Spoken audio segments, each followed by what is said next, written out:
खैर तो कहने को वजीर आजम साहब ताल्लुक बलोचिस्तान से है, चेयरमैन सेनेट का ताल्लुक बलोचिस्तान से है, चीफ जस्टिस ऑफ पाकिस्तान का ताल्लुक बलोचिस्तान से है, लेकिन सबसे ज्यादा जो ज्यादती है वो भी बलोचिस्तान के साथ की जा रही है। और इन्होंने परसों रात को और कल रात को जो बलोचिस्तान की खवातीन के साथ जो किया है, उसकी वजह से आज चीफ जस्टिस साहब को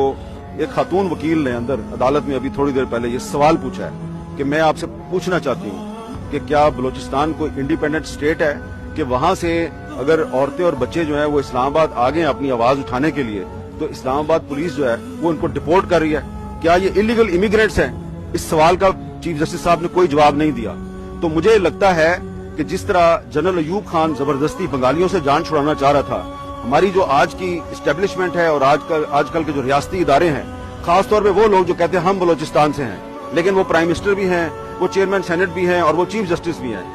दे आर डूइंग नथिंग। वो कुछ भी नहीं कर रहे बलोचिस्तान के लोगों के जो मसाइल हैं और उनके दुख हैं